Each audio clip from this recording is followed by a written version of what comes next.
with, ooh, that's right. I shall say that again. I am so happy to be here.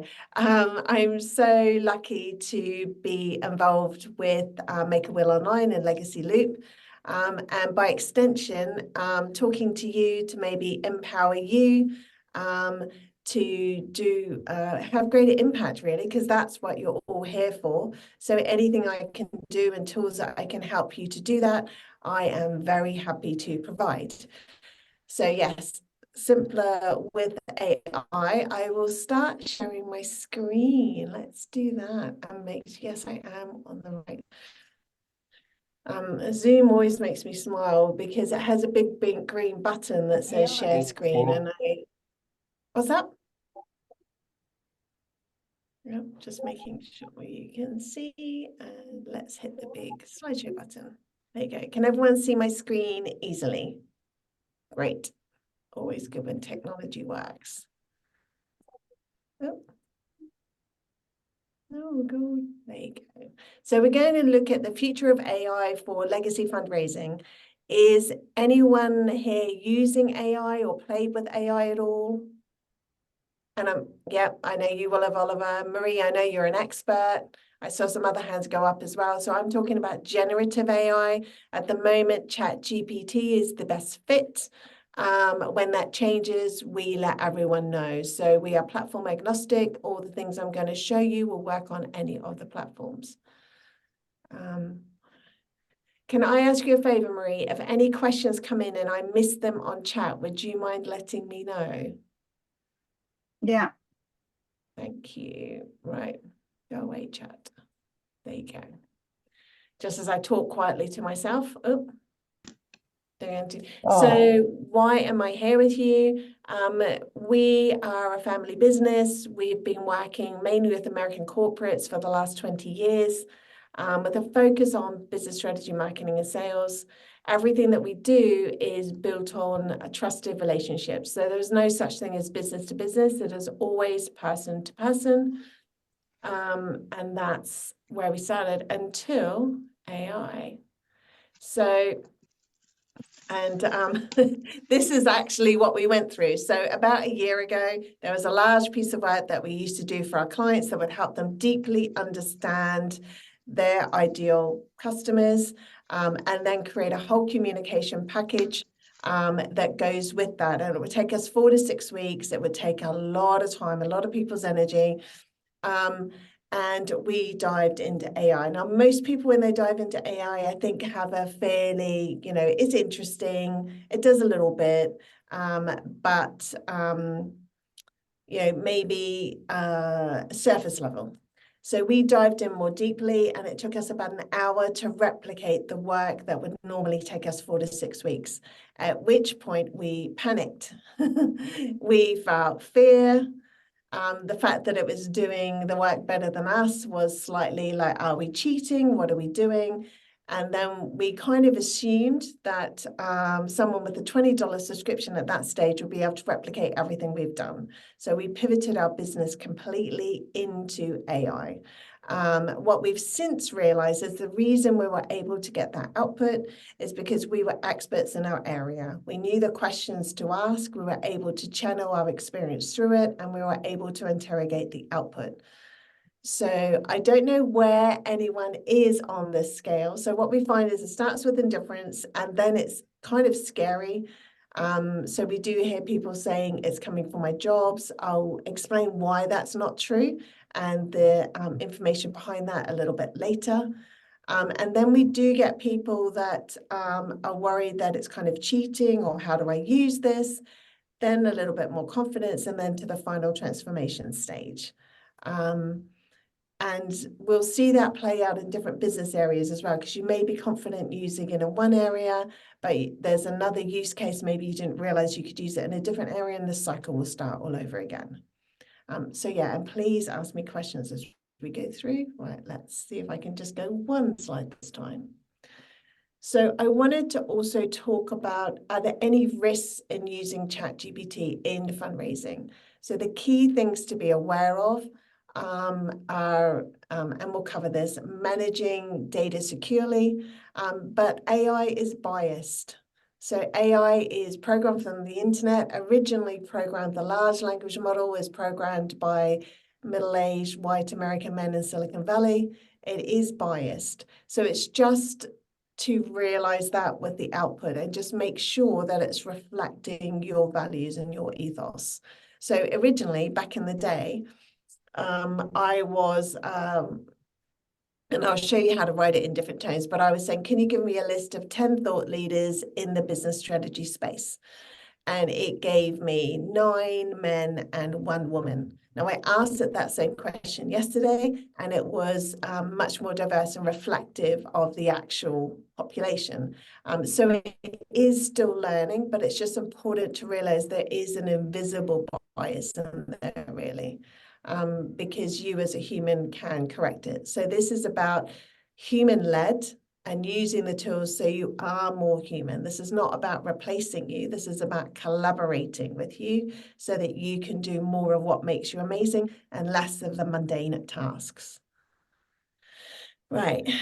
So the other thing is around privacy, and it's about anonymizing data. So if you're sharing any data in with chats, and please ask me any questions about this, because this is something I get asked questions on probably the most, is that it is a large language model. If you are on the free plan with chat and with any of the large language models, actually, you are the product. So you are training that large language model. Now, that doesn't mean that what you put in it, somebody else can go, oh, tell me what John next door said about his latest charity campaign.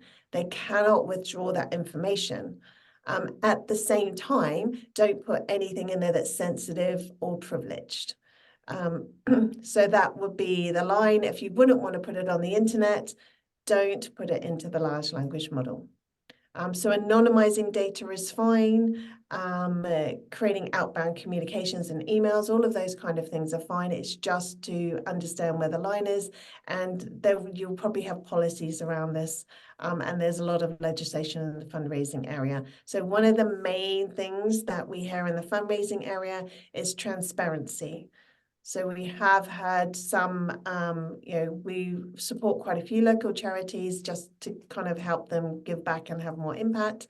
And they are starting to get on bid when they're applying for grants and bids. They are asking, those companies are asking for transparency and did they use AI in any of the answers to fill in the form. So we are starting to see that. That will... and kind of what we're hearing about this is that will continue for a little while and then people will get used to chat and that will stop. But at the moment, people aren't quite sure. Mary, we've got a couple of things in the chat. Yeah. So Vanessa said that she's started using it, but she's not an expert. And she found it really useful, but she's not integrated it into her every day. And Oliver is asking if there are any tools or plugins that you would recommend to anonymize data, i.e., automatically remove names, addresses, identify info and things like that? That's a great question, Oliver. I will look at that. So generally, I will go old school with that and just like take out the email addresses and the names. The other way that chat is really good that people may not realize is that it's great at data analysis, but it's also great at sentiment analysis. So, for example, I use on Zoom now, this is being recorded, it will create a transcript. We could upload that transcript to chat. And the great thing about Otter, which is the tool that Zoom uses to do that, is that it's automatically anonymized. It has speaker names in it, but that could come off. And you can ask it to review it. So if you were, so a lot of teams will use that when they're in the sales arena. So they'll upload that transcript to get non-judgmental feedback on their technique and if there's anything they could change or anything they can improve. So chat is also very good in that arena. Yeah, so that's a great question, Oliver, and I'm going to look at that. And I'm sure there will be. Where are you? There you go. Let's take that away. So we have 3 principles when we're working with chat. Is principle number 1, are you ensuring a human is at the heart of the work? So I'm assuming all of you have been on LinkedIn and seen lazy AI, where people have cut and pasted, and you notice it straight away. There's loads of emojis and words like empower and thrive and synergy. What you'll find, again, talking about the bias, is those are American corporate buzzwords, which is why chat likes them and they end up in your copy quite a lot. So number 1, ensuring the human is at the heart of the work. Is there at least 1,000 times, 100 times speed improvement? So, and everything we do, we look for that. In reality, it's generally around 3,000 times time saving, but anyone can do 100. And is the quality equal or better than a human? So those are the 3 principles that we're looking for.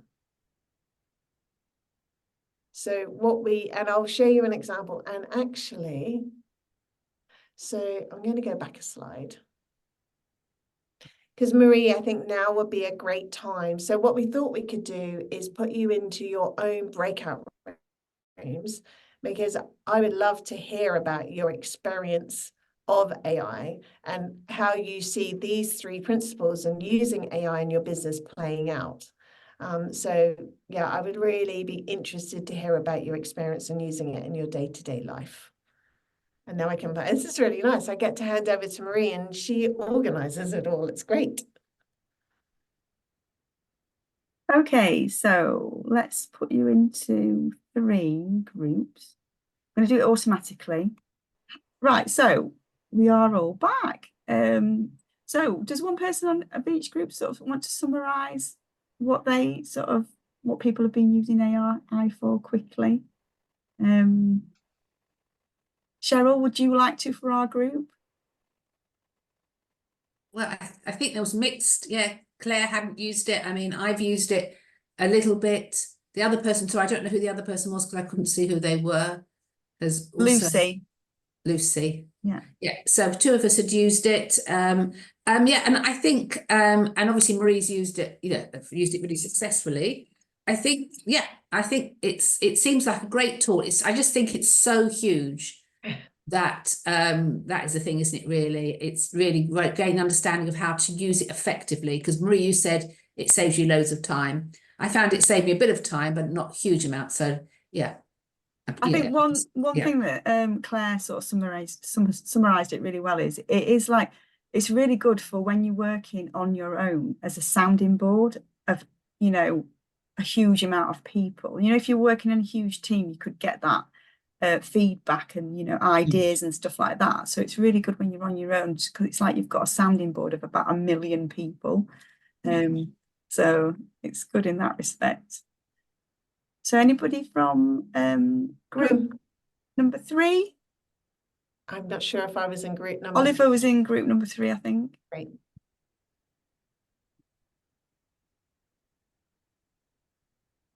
I think Sarah had used it the most.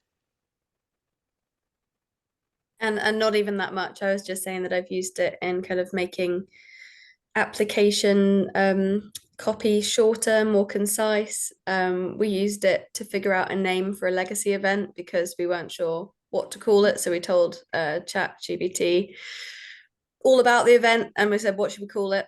And that was helpful. And in terms of moving forward, I didn't get to discuss this in the group, but we're kind of working on some more legacy key core messages. And so in the future, we'll probably copy and paste them in and say, okay, here's this campaign. Can you write copy for this campaign using our key messages? So yeah. Brilliant. So we can pick on someone from our group. Would either Hugo or Vanessa like to speak up for our group? Yeah, I mean, again, there was a range of experiences, and in the group, some people had not used it before. A few of us have used it a bit. And so the types of things, well, I was saying I've used it for, as a starting point, to say, give me a starting point, and then I add and make it my own. Hugo was saying that he's sort of done the other way. He has his work and he puts it in and then asks ChatGPT to improve on what he's done. So you can start from either end. I've also used different AI tools for image generation, which is another world again, but has been useful for us when we don't have the images that we just want, that you're looking for, or you don't have the consents for people that you might have photos for, to try and to create something. Amazing. Right, so I will share my screen again. Get back to... Oh, could help if I had the right button open.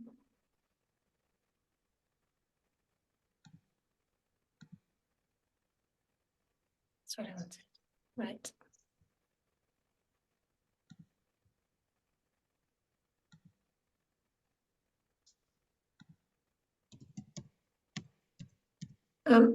So I'm actually going to go back to a slide before. Where am I?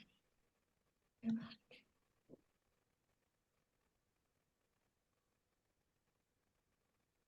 Okay, could help if I was on the right presentation. Right, this is where I wanted. So one thing that I haven't mentioned yet, which thank you very much, my group, for prompting me, is one of the things that people worry about with chat is they call it hallucinations. But what that really means is lying. It's making things up. So it does do that. And it did used to do it more. The best way to think of chat is an all-powerful, all-knowing 12-year-old teenager that's designed to people please. So it's designed to try and help you. It's designed to always give you an answer. So where it will make things up is because it's trying to please. You will ask it something it doesn't quite know, so it'll come up with an approximation of what it thinks it is. So if you're asking it for anything factual or you want to check, the question to ask it is, are you lying? So just ask it, are you lying? It will come back with either one of two answers. It will come back and say, no, I'm not, and here's all the proof. Or I made this, this is for illustrative purposes only. Please go and check your sources. So either way, you will know it is correct. It will never lie to your face. So you can always ask it if you want to check the output, because often that's it. And the press loves to play on these stories. Like they'll talk about an event from 2 years ago where a lawyer used it to do his case study research before he went into court, and all of the references were wrong. First of all, he didn't check them. Second of all, you probably wouldn't want to use chat as your lawyer in that situation. So there are a lot of stories out there, and that's because fear sells. So we like to use it to find improvements. So like Marie was saying, she can do her work a lot faster. The other thing I heard all of you say was the great thing about chat is that it can do everything. And the awful thing about chat or AI is that it can do everything. It's overwhelming. You don't know the use cases. You don't know where it'll be most valuable. And that can actually end up wasting time rather than saving it. So this is where we can use it to find 100 times improvements. So what I'm going to do now is just, if somebody's happy to play, is we will play with one of our tools. So I am now just going to exit this. And this bar is exactly where I don't want it to be. Okay. So this is our platform. One of the things that we do is create specific areas of chat. You're still sharing. Mary, I'm Yeah, sorry. hang on, share this. Hang on, there we go. No, I don't want that one. It usually lets me share it in a different tab. Right, let's go back to the tab that I wanted. Right, you should be able to see it now. Fantastic. That was very smooth. So this is the platform that we've built, that we've custom designed little areas of chat so that you can actually go to them for what you want. But I thought we can play with the sales page copy creator. So although we call it that, we can actually use it for anything. So I will need someone that is happy to play and we all have some fun, so I can kind of see what it can do in practice. So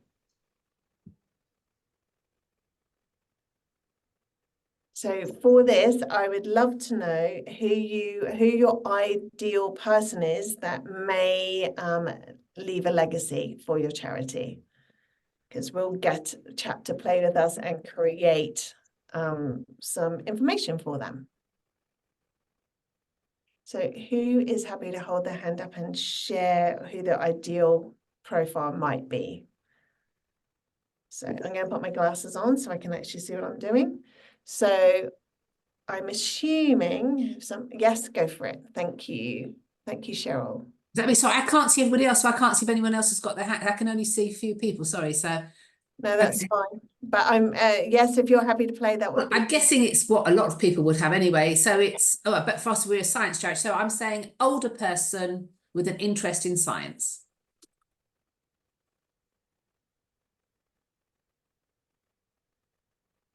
Okay, so an older person with an interest in science, are they already are they already quite charitable? Are they? Yeah, okay, yeah, well, absolutely. We want them to be charitable, of course, yes, yeah. That frequently? Well, maybe not frequently, but sometime, maybe, because it's because this is not, we're not asking them to give their money now, we're asking them to think about something later in life. So they may not have any much spare cash at all. But obviously, yes, that is that sometimes. But they so they care about their community and they appreciate the charitable work that's done in it. But we don't do work in the community, so that's not us. Sorry. So okay, no, that's fine. I'm just trying to. So for absolutely. You, an older person that has interest in science, will they know about you already? No, so they won't know about us already. Fine. And any particular area of science? Well, we do everything. We do medical, science and medical research. Then, but yeah. Fine. Any kind of background, will they have a professional background? And the reason I'm asking this is it just the more granular we get. Yeah, absolutely. So obviously, like everyone, we would want people that they're educated and that are ABC1 and all that sort of stuff. Yeah, okay. That's your sort of ideal person. Yeah. I'm going to put a professional background because we can play with it. Yeah. So when it comes back, so the whole thing we've done with this is that it's iterative. It's not just going to give you the answer. You'll check and be like, yes, I think that's reasonable, or we'll iterate with it so that you get the output you need. So you'd put research at the end of medical, yeah. Yeah. And so now they are, I'm just going to put interested in having and creating a legacy.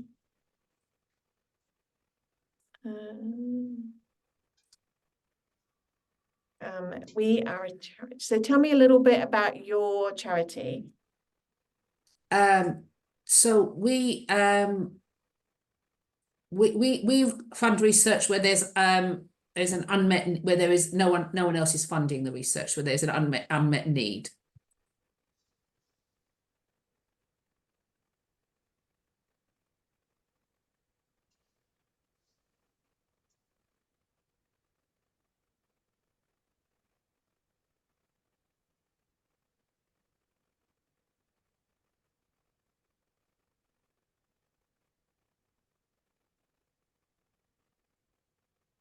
That about right? Yeah, no, that's fine. Fine. So we can see what it comes out with, and then we can iterate. So what it's going to do now is create a psychological profile for that person, because it's always, and the great thing about this is that you may have different segments of charitable givers, and you can divide them up into the different areas, and you can customize the information that you send them now at scale, whereas that would have been very difficult to do before. So it's now creating a psychological profile for them. It's creating their dreams, what they want. And usually in the marketing world anyway, that I've lived in, that's usually where most people's marketing starts and stops. It can make it quite one-dimensional. But these may be the past failures, their fears, their suspicions, and the enemies that will stop them from buying. Does that all seem fairly aligned? Mm. Great. Okay, so what we'll do now is we're going to create the hero's journey. So the hero's journey is a story framework. Any Hollywood movie you use will have it. We're addicted to story. Everything's about story and about human connection and relating. So that's why we want to know all about them before we connect with them, with your message. So it's, and yeah, you don't want to be the hero. They are the hero. The hero is actually a flawed character. You don't want to be like Luke Skywalker who loses his arm. You want to be Yoda. You're the guide. They have a problem. So their external problem, their internal problem, and the philosophical problem is why it's wrong. Meets the guide. You. Who gives them a plan. So we've taught it to come up with a plan. We didn't give it any information on what your plan might be. So it's come up with it. And as humans, we remember 3. So 3 steps is perfect, and it makes it feel that there's a concrete path for them to move on. Calls them to action, helps them avoid failure, and ends in success. So we could use this to create a landing page, but we can use it for lots of other things. So would you like me to use this information to now create a leaflet or an email or a newsletter? What would you like? Yeah, a leaflet.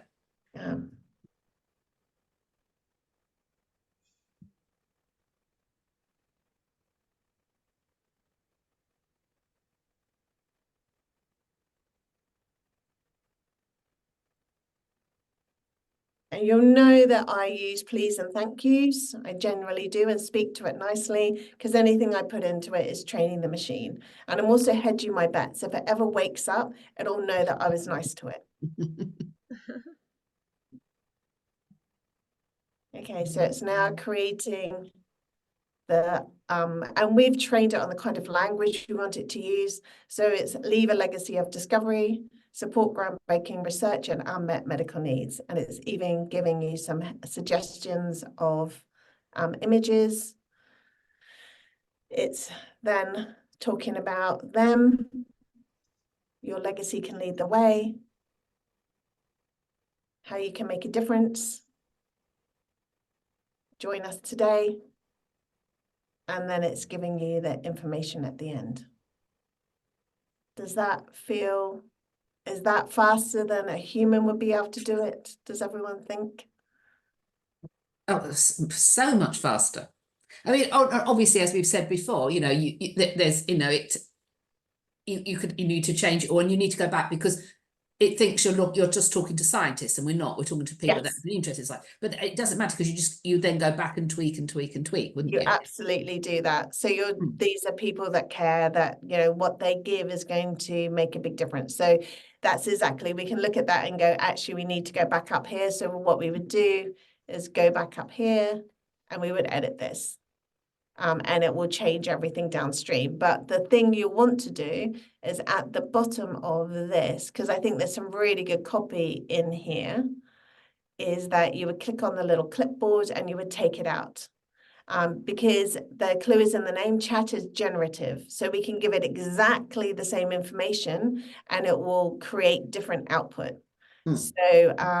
So cut and paste it and put it in a document and then go back and iterate again until you're comfortable with what it's sharing.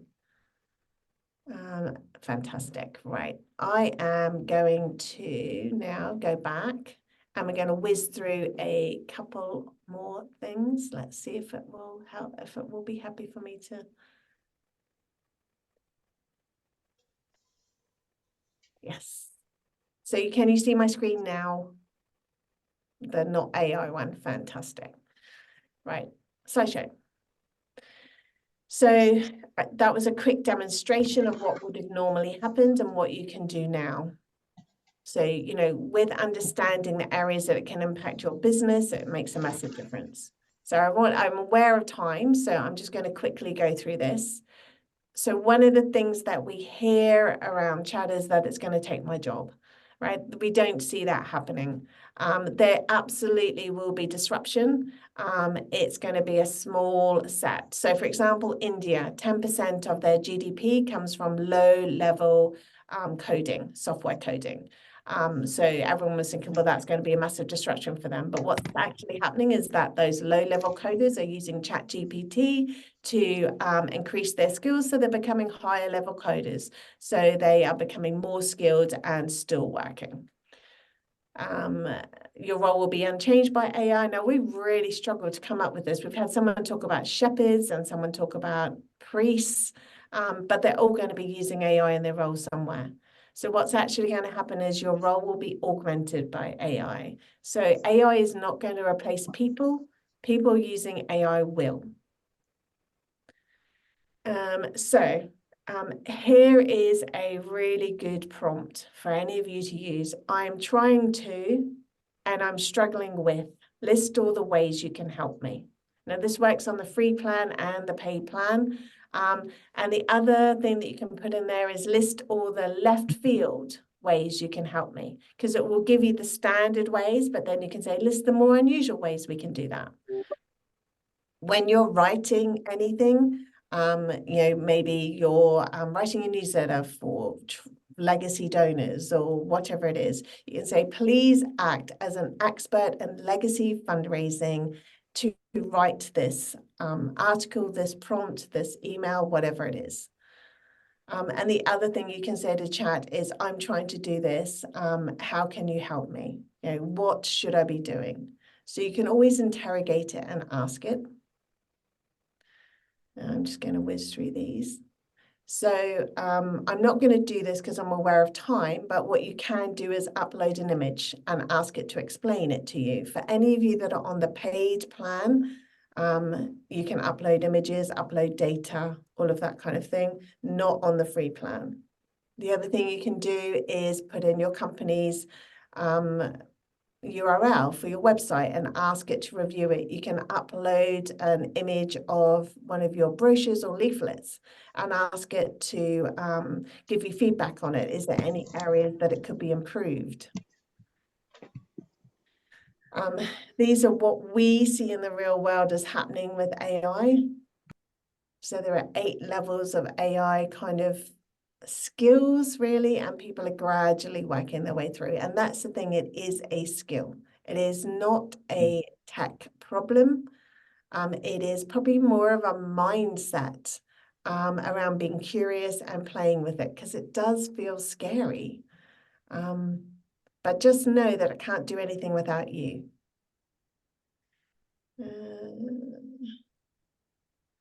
So on the paid plan, because the paid plan is connected in real time to the internet, the free plan, I think was last connected in April 2023. You can ask it, research the biggest news in my industry over the last week and summarize it for me. So there's all sorts of things you can use it for.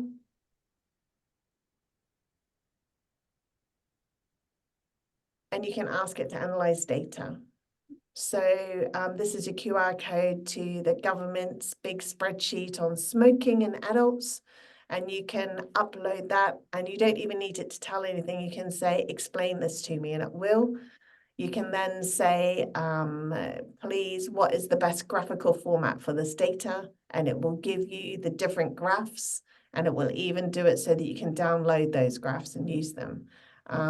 So it's really interesting the ways that you can use it. Right, so here are your best next steps.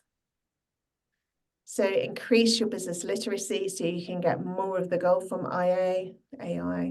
Use AI as your cognitive super assistant. Definitely start with a beginner's mindset. So often what I'll hear is, I was speaking to the CEO the other day and he's like, but I'm a crusty dinosaur. This isn't for me. This is for the young ones. And that's actually totally not true. For a variety of reasons, we see it's people in mid to late career are leading the charge. Just by being here, you guys are early adopters. It is not the millennials that are doing this, it's you that are leading the way, and it is a massive advantage.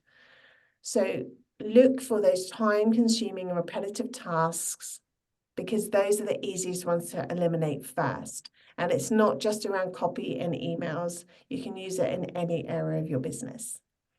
So I was speaking to Marie before this, and because of the nature of all of you on here, we're very happy to have a session with you and help you start to get your AI roadmap together.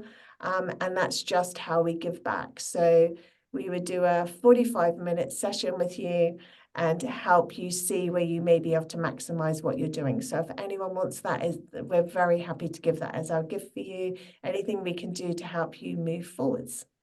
I'm going to stop sharing now. Marie has my contact details, so I'm more than happy for you to get in touch if we can help. But apart from that, I've given us 11 minutes for questions.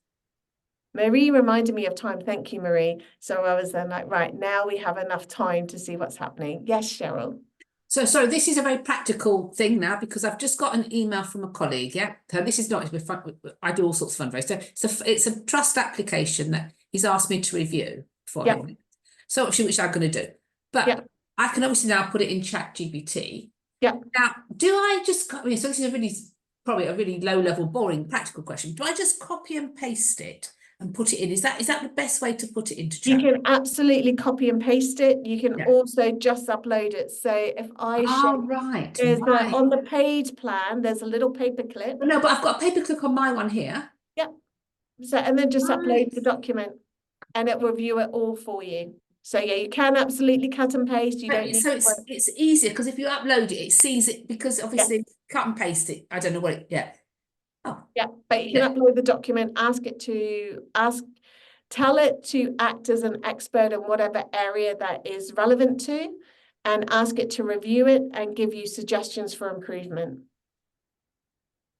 So the other thing that you can do when you're maybe working on grants and funding is that there will be you will know the ethos of the funding organization and what they're looking for. And there may be, you know, if it's one of those family run, you know, philanthropists, those ones, you can go on LinkedIn, see the person who's maybe one of the key decision makers. You can download their LinkedIn profile, or you can cut and paste, just you know, select all and cut and paste that into Chat, and tell Chat to help you understand that person and what's important to them, and make sure that that is because you can now weave it through and making sure that your application hits what's important to them.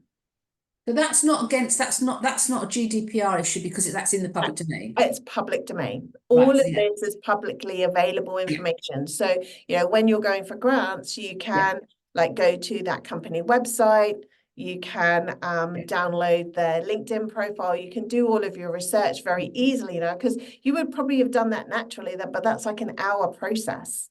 But you can now do it very quickly, and you can save that document. So save it, take it out of Chat. So you start to build up a little playbook for each area of your business that other people can access as well. So it enables you to move at speed and play at a higher level. So definitely very happy to help you hit above your weight.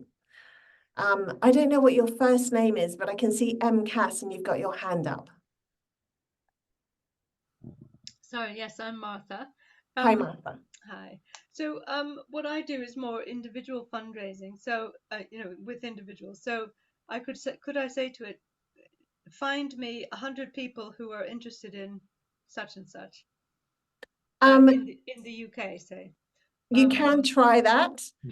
What it might do, so if you're on the paid plan, it will go and research for you. It may struggle with that. So you can say so maybe a better way to play with it is, I'm looking for 100 people that are interested in this for this reason.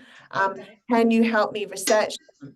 And so it'll start to give you a plan, and it might say, go on LinkedIn and do this and do that. So it may not be able to directly find them, but it will absolutely help you have a plan for where these people might hang out. So that beginner's mindset and that curiosity, this is what I'm trying to do. How can you help me?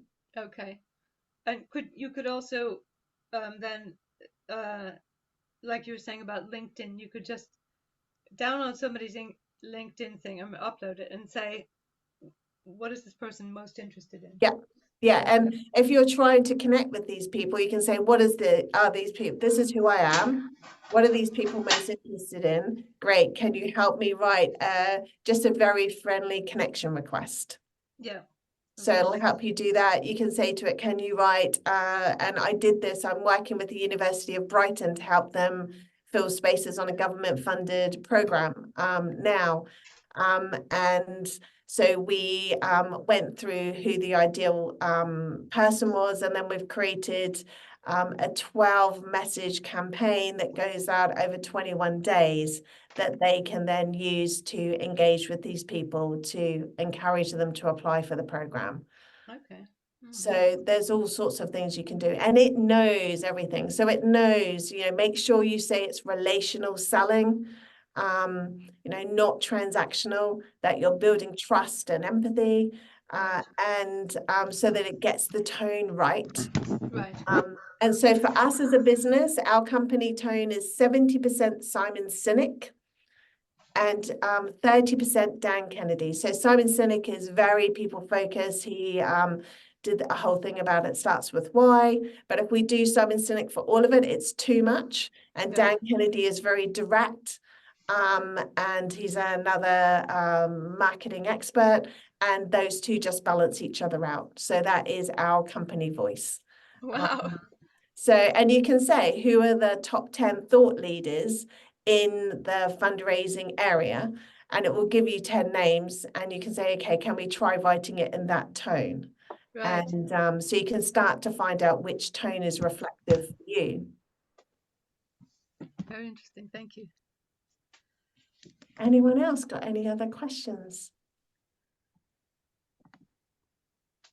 Have I, so I've just, there's a great new book out on AI, and the first chapter is called 3 Sleepless Nights. Usually when I talk to people, it can make your brain race. It's such a exciting but big thing. Any more questions? The only thing I was going to mention is, does everybody know, is it in the paid one where you can actually preload information about the company or what you're trying to achieve, so you don't have to keep giving it that information, so it always looks there. So yeah, it's in the free plan and the paid plan. You can put in instructions where you tell it about yourself. I have to say it's not, it does help, but you'll still need to iterate in each thread. And the other thing I'd encourage you to do is keep each thread for one topic. So, all the different chats that you open up, use each one for each topic. When you go back, like you might have one for fundraising emails, and you go back into it, don't assume that it remembers everything it's told you before. You'll need to say, please review everything else on this thread and use that to inform the answer to this question. And important stuff I don't leave in chat, I will copy and paste it and take it out. Hugo, I think you waved at me, and Vanessa as well. Vanessa's got her hand up. Go for it, Vanessa. You go. I was just going to say, I mean, is there any one thing that you see people not using that you think would make a biggest difference? What would be your go-to, do try this, for people who tried some things, just don't feeling our way? Yeah, so I think that's a really good question. Most people will use it in like copy areas, so for emails and that kind of thing, not realizing that there's so many other areas that they can use it in. So one of the things I would do is tell it what your role is. So one of the things that we create is role coaches. So tell it what you do, like what your job title is, what your niche is, get quite granular and say, this is my role. Tell me the ways in which you can help me.